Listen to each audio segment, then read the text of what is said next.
Fuadi NIM 222 0151 143 dari Prodi PAI semester 3. Dalam video ini saya akan menerangkan salah satu bab dari ilmu tajwid, yaitu Ahkamul Ra, guna memenuhi tugas individu mata kuliah strategi pembelajaran yang diampu oleh Bapak dosen Ahmad Saiful Rizal MPD. Apa sih yang dinamakan tentang Ahkamul Ra? Ahkamul Ra sendiri itu adalah salah satu bab dari ilmu tajwid yang di dalamnya menerangkan tentang hukum-hukum seputar huruf Ra. Jadi, ketika kita belajar ilmu tajwid, nanti kita akan dikenalkan, akan mengetahui ilmu yang di dalamnya menerangkan makhorijul huruf. Kemudian ada sifatul huruf, yang di dalam sifatul huruf tersebut ada istilah dan istifal. Dalam istilah istifal ini nanti ada istilah tafkhim dan taqiq yang ada hubungannya dengan Ahkamul Ra, yang nanti akan saya jelaskan lebih lanjut. Disebutkan dalam kitab Bughayatul Murid fi Ilmi Tajwid terdapat 4 aspek-aspek dasar yang digunakan sebagai acuan dalam pengambilan hukum huruf Ra. Yang pertama, huruf Ra saja. Contohnya ketika huruf Ra berharokat fathah ataupun dhamma maupun berharokat kasrah. Jadi huruf Ra tersebut dan harokat fathah, dhamma maupun kasrah sudah cukup digunakan sebagai dasar pengambilan hukum Ra. Yang kedua, huruf Ra dan sebelumnya. Contohnya ketika huruf Ra berharokat sukun karena waqaf yang jatuh setelah harokat fathah maupun dhamma. Ini terjadi untuk tafkhim yang akan diterangkan lebih lanjut nanti. Jadi huruf Ra tersebut dilihat dengan apa yang ada sebelumnya, yaitu harokat fathah ataupun dhamma tadi contohnya. Yang ketiga, huruf Ra dan sesudahnya. Contohnya ketika huruf Ra sukun di tengah kalimat bertemu dengan huruf istilah yang berharokat fathah, namun huruf Ra sukun tersebut jatuh setelah harokat kasrah. Dalam contoh ini, harokat kasrah tidak dihitung. Yang digunakan sebagai dasar pengambilan hukum huruf Ra sukun tadi dengan huruf istilah yang berharokat fathah setelahnya. Yang keempat, terakhir, huruf Ra sebelum dan sesudahnya. Contohnya, ketika huruf Ra sukun di tengah kalimat jatuh setelah harokat kasrah dan bertemu dengan huruf istifal. Kalau yang nomor 3 tadi bertemu dengan huruf istilah yang berharokat fathah, sedangkan yang nomor 4 ini bertemu dengan huruf istifal. Macam-macam pembagian Ahkamul Ra itu ada 3. Yang pertama, tafkhim. Yang kedua, taqiq. Sedangkan yang ketiga, dzul wajhain. Kita akan membahas yang pertama dulu, yaitu tafkhim. Ahkamul Ra yang pertama yaitu adalah tafkhim. Pengertian tafkhim sendiri adalah sifat tebal pada suatu huruf di mana ketika kita mengucapkannya keadaan mulut dipenuhi oleh gema suara huruf tersebut. Terjadinya hukum tafkhim ini dikarenakan adanya penyempitan tenggorokan dan naiknya suara ke langit-langit. Nanti ada beberapa kriteria yang akan diterangkan lebih lanjut. Jadi ketika mengucapkan kriteria tersebut, itu keadaan mulut dipenuhi oleh gema suara Dan sifat tebalnya itu selain dari gema juga dikarenakan karena penyempitan tenggorokan dan naiknya suara dengan cara lidah ke belakang diangkat ke tangan seperti dalam ilustrasi. Nah ini di dalam rongga tenggorokan ini, daerah tenggorokan ini terjadi penyempitan. Kemudian lidah bagian belakang diangkat ke tangan. Contoh pengucapannya yaitu ro fathah dan ro dhamma dulu. Kalau untuk tafkhim, ro fathah berarti ro. Untuk dhamma karena itmamul harokat itu kita harus menggabungkan kedua mulut. Istilahnya kalau dalam Jawa mencucu itu menjadi ru. Jadi kalau ro itmamul harokatnya itu cuma membuka mulut. Ro. Ketika mulut dibuka, suara di dalam itu menggema. Tidak ro. Itu kurang ada gemanya. Ada gemanya, kemudian lidah bagian belakang diangkat. Jadi ro. Kalau dhamma berarti ru. Kriteria ro tafkhim. Dalam ro tafkhim terdapat 10 kriteria di mana kriteria tersebut menjadikan huruf ro dibaca tafkhim. Yang pertama ro fathah. Contohnya Rabbana, Rabbana. Kemudian Ar-Rahmani, Bismillahirrahmanirrahim. Yang ketiga Syakiran alima, wa kana Allahu syakiran alima. Syakiran alima, wa kana Allahu syakiran alima. Jadi di dalam ro fathah ini, walaupun itu fathah biasa maupun tasydid maupun tanwin, tetap dibaca tafkhim. Seperti contoh tadi yang pertama Rabbana, kemudian Bismillahirrahmanirrahim. Yang ketiga wa kana Allahu syakiran alima. Yang kriteria kedua, lanjut. Kriteria kedua yaitu ro ketika berharokat dhamma. Contohnya sama seperti harokat fathah, walaupun dhamma biasa maupun tasydid ataupun dhamma tanwin. Contohnya innal ladzina kafaru.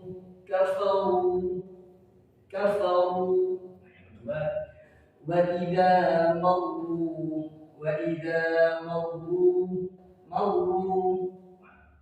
Yang terakhir syakirun alim.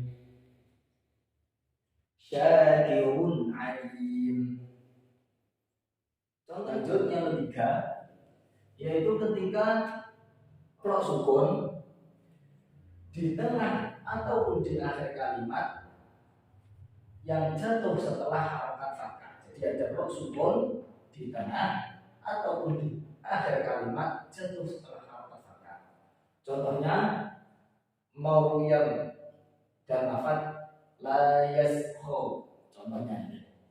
Kalau di ayatnya wa atina Isa bin Maryam tidak mencucu ya. Jadi kalau tanpa mencucu itu beda konteks dengan harokat dhamma. Jadi kalau ijma harokat yang harokat dhamma itu harus menggabungkan kedua bibir, istilah Jawanya seperti tadi mencucu. Jadi agak berbeda. Tidak perlu wa ataina Isa bin Maryam, enggak usah Maryam biasa saja. Wa ataina Isa bin Maryam enggak mau tapi mau mau. Nah, sambil berlatih ya. Yang kedua, la yaskhur qaumun min qaumin, la yaskhur qaumun, la yaskhur. Nah, lanjut kriteria yang keempat, yaitu ketika ro sukun di tengah maupun di akhir yang jatuh setelah harokat dhammah. Kalau tadi harokat fathah, sekarang harokat dhammah. Contohnya, Qur'anan Arabiyya, Qur'anan. Yang kedua, faman yakfur bil-taghut, yakfur. Kriteria yang keempat. Lanjut untuk kriteria yang kelima, yaitu ketika ada ro sukun karena wakof. Jadi kalau yang 3 dan 4 itu ro sukun asli, ya. Ini kan ro sukun asli, entah di tengah ataupun di akhir. Sedangkan yang nomor 5 ini itu ro sukun karena wakof. Yang kelima, lanjut. Yang kelima, ro sukun karena wakof yang jatuh setelah harokat fathah. Dibedakan. Kalau yang nomor 3 tadi ro sukun asli, yang kelima ini ro sukun wakof, jatuh setelah harokat fathah. Contohnya, ma fihi musdajar, dalam surat Al-Qamar ya. Ma fihi musdajar. Lanjut kriteria yang keenam, hampir sama, ro sukun karena wakof namun jatuh setelah harokat dhammah. Kalau tadi fathah, sekarang dhammah. Contohnya, nuku, ila syai'in nuku. Tidak nukur. Nukur itu taktik ringan. Nah, nuku, ila syai'in nuku. Lanjut kriteria yang ketujuh. Nah, ketika ada ro sukun ya jatuh setelah hamzah wasol. Jadi hamzah wasol itu, hamzah tersebut itu ketika di tengah tidak dibaca, tapi kalau di awal dia dibaca. Ini hamzah wasol sekilas. Contohnya yang pertama, Rabbiirhamhuma. Kalau tidak kafir berarti Rabbiirhamhuma. Jadi beda. Ini kan bacaan tafkhim. Rabbiirhamhuma.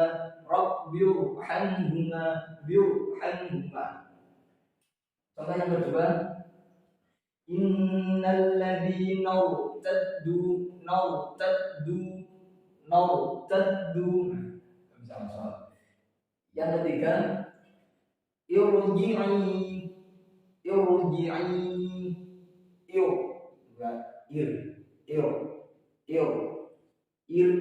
Ya, jadi tidak ringan dan tafkhim.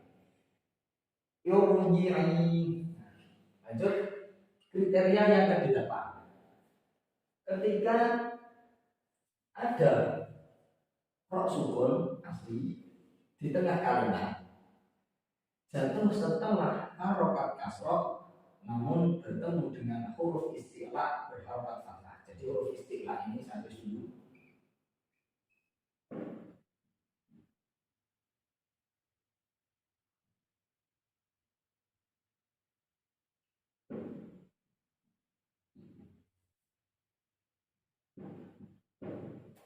Ini huruf istilah ya, huruf istilah. Jadi yang nomor 8 ini kriterianya ro sukun asli di tengah kalimat jatuh setelah harokat kasroh namun bertemu dengan huruf istilah berharokat fathah. Huruf istilah ini ya, kho, shod, ada dal, ada wain, ada to, qaf dan dha. Nah, lanjut penjelasan tadi. Contohnya, mirsad, dibaca tafkhim ya, karena ada shod tadi. Jadi ini yang aspek dasar yang nomor 3 tadi dari ro dan setelahnya. Yang belakang tidak, sebelumnya tidak dihitung. Contohnya ini mirsad. Jadi kalau baca tidak mir. Mir itu berarti tarik, ringan. Mir tidak ada gemanya, soalnya mengalir. Mir. Beda kalau mil, jadi suara menggema di dalam. Mirsad. Mirsad. Lanjut yang kedua, contoh yang kedua. Fi qirtasin falamasu. Fi qirtasin. Nah, ini ada kasrah, setelahnya ada huruf sukun bertemu dengan huruf o dan berharokat fathah. Sedangkan to ini tersebut termasuk dalam huruf istilah. Ini huruf istilah. Fi qirtasin berbeda kan? Tapi kalau kafin tadi. Lanjut yang nomor 9. Nomor 9 ini kriterianya apabila ada ro sukun karena waqaf. Ini ro sukun ini kan yang dibaca sukun ya, tapi karena waqaf. Dibaca sukun waqaf. Dan jatuh setelah sukun, sebelum sukun terdapat harokat fathah. Contoh, wal asr atau wal fajr. Dan di dalam contoh ini juga terjadi kalau sukunnya itu diganti dengan alif, ada matnya. Istilahnya ini mat alif disukun. Apa contohnya? Finnar. Contoh kalau berdiri di sini ya. Finnar.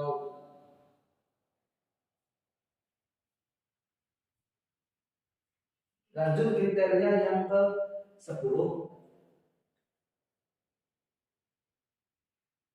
Khusr. Nah, ini ketika kalau tadi, kalau ini ya, ro sukun karena waqaf jatuh setelah harokat sukun dan sebelum sukun terdapat dhamma. Kalau tadi sebelum sukun terdapat harokat fathah, kalau ini harokat dhamma. Contohnya, la fi khusr. Nah, la fi khusr. Yang kedua, al-layyahu. Nah, jadi kalau tadi juga sama, walaupun itu berupa alif. Kalau yang nomor ini, yang nomor 10 ini, walaupun berupa wawu mati, maaf. Nah, jadi nomor 9, walaupun berupa alif ya. Yang ke-10 ini al-layyahu. Nah, itu tadi 10 kriteria ro tafkhim. Lanjut pembagian ahkam ro yang nomor kedua, yaitu tarkih. Pengertian tarkih sendiri adalah sifat tipis pada suatu huruf di mana ketika kita mengucapkannya keadaan mulut tidak dipenuhi oleh gema suara huruf tersebut. Jadi berkebalikan. Kalau yang tafkhim tadi menggema, kemudian sifatnya tebal, kuat, gitu, agak berat. Jadi kalau tarkik ini sifatnya tipis, tidak menggema. Nah, terjadinya sifat tarkik ini itu karena tidak ada penyempitan. Jadi yang gambar pertama tadi itu ada penyempitan di sini di tenggorokan, kemudian tanpa menaikkan lidah bagian belakang, ini tipis. Jadi suara itu mengalir gitu, mengalir ringan, tidak ada gemanya karena tidak ada rongga tertutup di sini, mengalir terus. Contohnya ri, ro, ri, ro, ri kan ringan, ringan. Jadi mengalir, ringan ya. Berbeda ro itu berat, ada gema di dalamnya, sedangkan ini tidak. Kita lanjut untuk selanjutnya, yaitu kriteria-kriteria untuk ahkam ro yang tarkih. terdapat 8 kriteria. Yang pertama, ketika roh berharokat kasroh, baik itu kasroh biasa maupun tasydid ataupun berupa tanwin seperti tadi ya. Contohnya qoriba, qoriba. Kalau untuk tarik insya Allah mudah karena ini ringan ya, walaupun tetap perlu dipelajari, tapi ini relatif mudah. Qoriba. Yang kedua, min syarri ma. Yang ketiga, contoh yang ketiga ini bihurin ain. Lanjut ya. Untuk yang kriteria kedua, apabila ada roh sukun karena waqaf jatuh setelah ya mati.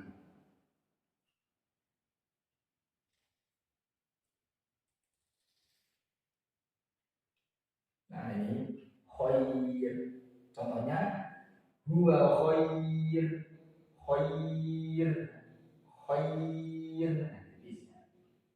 Roh sukun karena waqaf jatuh setelah ya mati. Untuk kriteria selanjutnya yang ketiga, apabila ada roh sukun ini karena waqaf jatuh setelah sukun dan sebelum sukun terdapat harokat kasroh. Ini. Jadi di dalam contoh ini juga berlaku untuk ya mati yang sebelumnya juga harokat kasroh. Kalau yang kedua itu untuk yang matlain, ya, untuk bacaan matlain. Yang ketiga ini juga berlaku untuk mat alif disukun. Contohnya lidi hijr, atau contoh yang kedua ala kulli syai'in qadir. Nah, ingat qadir. Lanjut. Untuk kriteria yang keempat, apabila ada roh sukun asli ya, ini roh sukun asli. Kalau tadi waqaf, sedangkan ini asli. Asli di akhir kalimat, ingat di akhir kalimat, walaupun bertemu dengan huruf istilah di akhir kalimat, agak berbeda ya kalau tadi di tengah, kalau ini di akhir kalimat. Contohnya fasbir sabra jamila. Fasbir. Kalau beda tadi kan contohnya mirsad ya. Tadi contohnya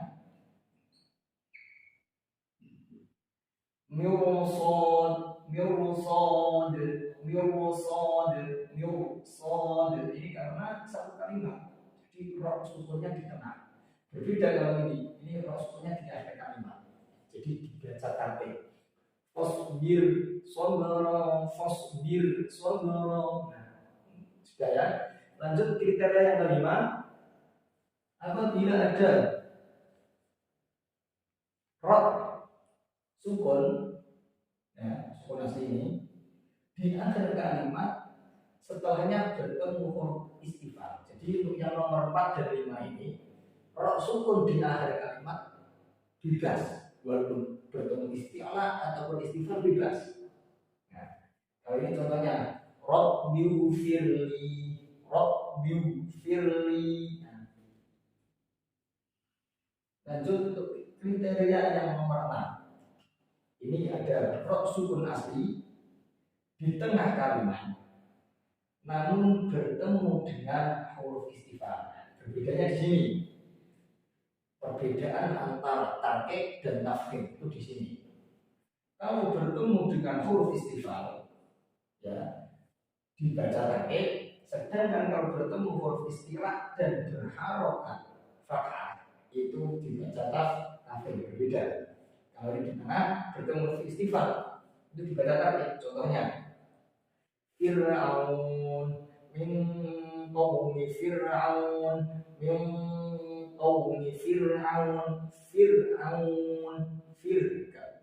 tidak dibaca fir biasanya Fir'aun.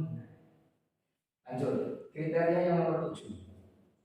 Kriteria yang nomor 7 ini apabila ada roh sukun karena wakof, ya, ini roh sukun wakof ya, yang jatuh setelah harokat kasroh. Nah, contohnya ini, bimain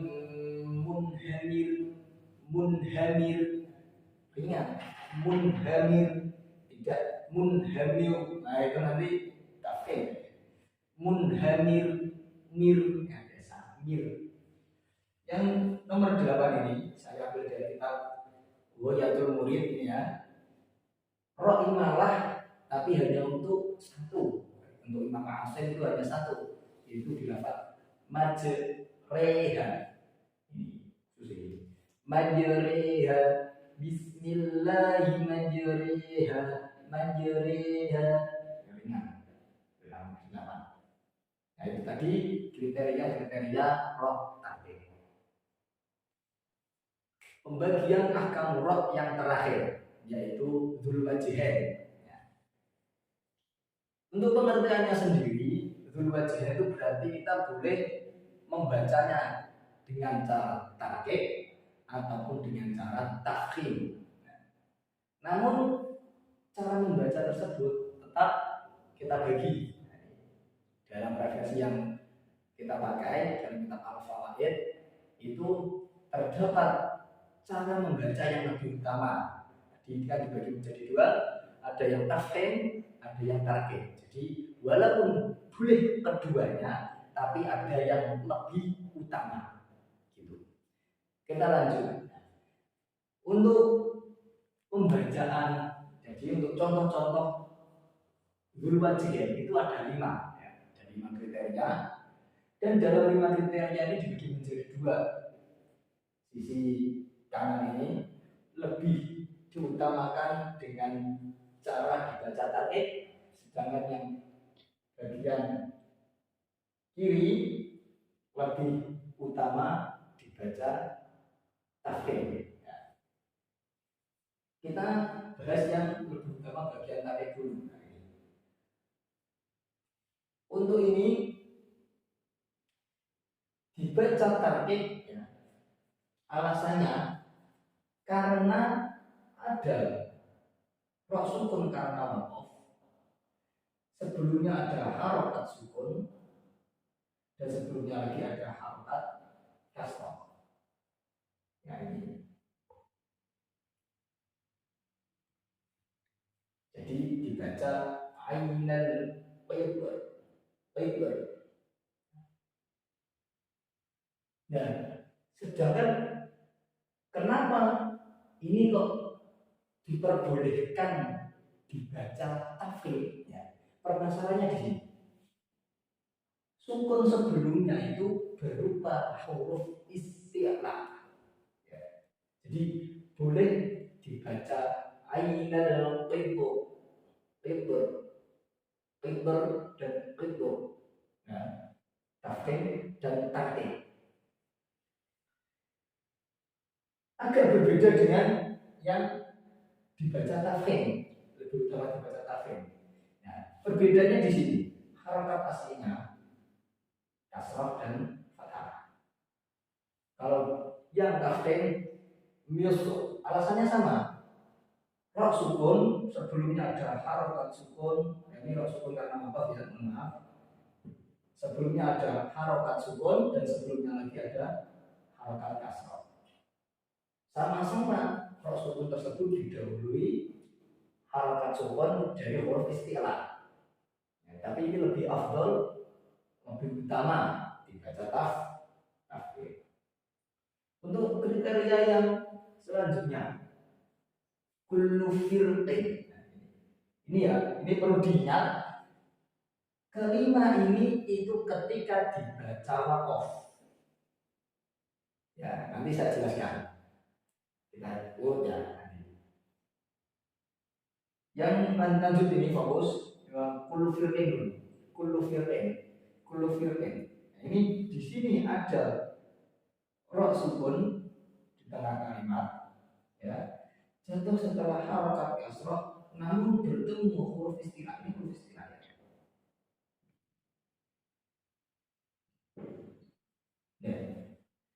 Namun karena huruf istilah ini berharokat kasroh, ya, berharokat kasroh, ataupun ini disukun, ya, sukun makof, ya, lanjut ataupun makof. Karena ini tidak berharokat fathah, maka dihukumi lemah. Jadi istilah, tingkatan istilah itu ada tingkatannya, tingkatan kekuatannya. Nah, ini dibilang lemah. Jadi diperbolehkan dibaca tarkib.